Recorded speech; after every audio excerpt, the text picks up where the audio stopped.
Hind everyone, hopefully the studies are going well. As we know हम previous year question कर रहे हैं एफकेट के।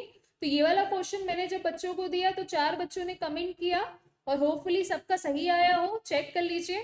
देखिए, आपसे बोला जा रहा है seats for mathematics, physics and biology in a school are in a ratio of 5:7:8। There is a proposal to increase these seat by 40%, 50% और 75% respectively. What will be the ratio of increased seat? Okay, तो देखो आपसे क्या बोला जा रहा है question में कि पहले आपका मैथ्स, फिजिक्स और आपका बायोलॉजी हुआ करता था, जिनकी जो सीट्स थी वो इस रेशो में थी 5:7:8 में।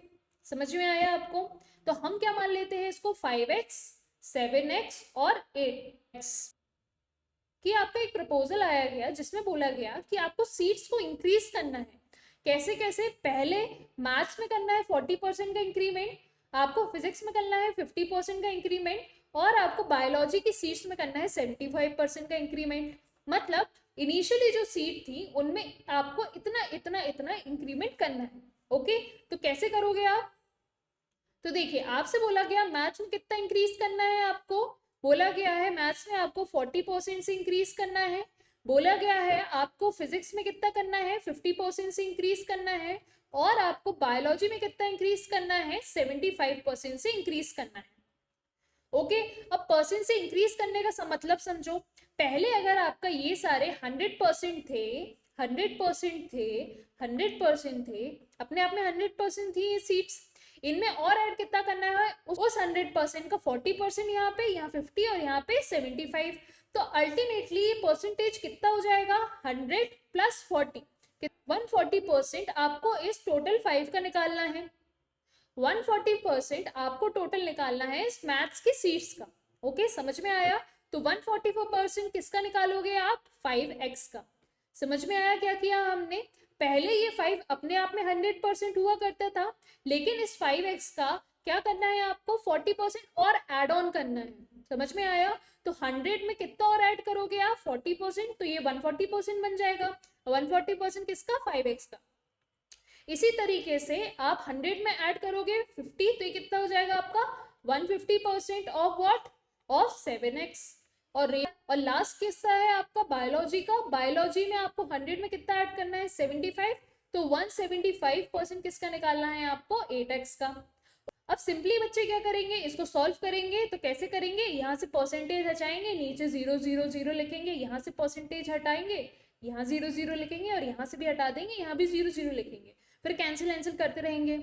यहाँ पे हमें टाइम वेस्ट नहीं करना है, हमें इसको क्या करना है, स्मार्ट तरीके से करना है। कैसे करेंगे, देखो देखिए, यहाँ पे आपका टोटल इंक्रीमेंट कितने का है, 140% का।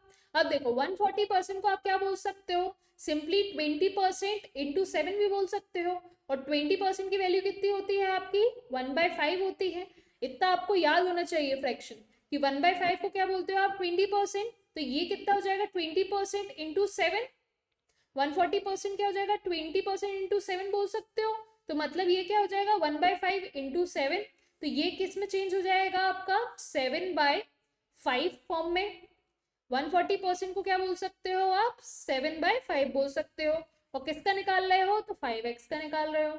ठीक है, अब इसी तरीके से देखो 50% को क्या बोलते हो आप, 50% को बोलते हो आप 1/2। तो 150% को क्या बोलोगे, सिंपली आपने 50 में क्या मल्टीप्लाई कर दिया, फिर 50 में आपने मल्टीप्लाई किया 3 का, तो 150 मिल गया। तो ये कितना हो जाएगा आपका, 3/2 हो जाएगा। तो 150% को क्या बोल सकते हो आप, 3/2 बोल सकते हैं। और किसका निकालना है ये आपको, 7x का निकालना है। इसी तरीके से आपको 8x का क्या निकालना है, 175% निकालना है। अब देखो 75 मतलब ये 25 को मल्टीपल है, ये कितने जा, 25 4 जा, और ये कितना हो गया आपका, 25 3 जा। तो 4 + 3 कितना हो गया ये आपका, 7 टाइम ऑफ 25%। और 25% को आप क्या बोलते हो, 1/4 बोलते हो। तो ये क्या हो जाएगा आपका, 7/4 हो जाएगा। समझ में आ रहा है कैसे करेंगे इसको? आपका अगर 175% है तो इसको आप कैसे बोल सकते हो, आपका ये सिंपली क्या हो जाएगा, 7/4 हो जाएगा। सिंपली आप 25 को जब मल्टीप्लाई करोगे 7 से तो 175 हो जाएगा। तो इसलिए हमने क्या किया, 25 को ब्रेक कर लिया 1/4 इंटू 7। समझ में आया? जब आप ये फ्रैक्शन लर्न कर लेते हो तो बहुत जल्दी से आप इसको लिख सकते हो, ठीक है। तो ये क्या हो जाएगा आपका 7/4 हो जाएगा। होपफुली ये सब समझ में आया आपको। तो देखो हो गई ना आपकी कैलकुलेशन थोड़ी सी इजी। सिंपली जो जो कट रहा है वो काट दो आप। तो देखो 5 से ये 5 चला गया, ये 4 1 जा, ये 4 2 जा, तो ये क्या हो गया आपका 7 रेशो, ये क्या हो गया आपका 7 इंटू 3 डिवाइड बाई 2, और ये क्या हो गया आपका 7 हो गया। अब देखो 7 7 फिर से जा रहा है ना, तो ये क्या हो गया आपका रेशो, यहाँ 2 भी है, ओके। तो ये रेशो कैसा हो गया 1:3/2 रेशो 2 हो गया। अब ये 2 भी क्या करेगा ऊपर मल्टीप्लाई हो जाएगा, अगर यहाँ नहीं दिख रहा है तो ऐसा आ जाएगा, ये 1:3/2 रेशो 2 आ जाएगा। तो देखो हम सब में अगर 2 2 मल्टीप्लाई कर देंगे तो ये नीचे से चला जाएगा, तो ये रेशो क्या आ गया आपका 2:3:4 आ गया। समझ में आया? हमने सिंपली इसको ऊपर मल्टीप्लाई कर दिया, और यहाँ तो होगा नहीं मल्टीप्लाई, यहाँ होने पे ये वाला कैंसिल हो जाएगा। तो आपका आंसर क्या आ गया 2:3:4। ऑप्शन क्या करेक्ट हो गया, ऑप्शन नंबर ए। क्लियर?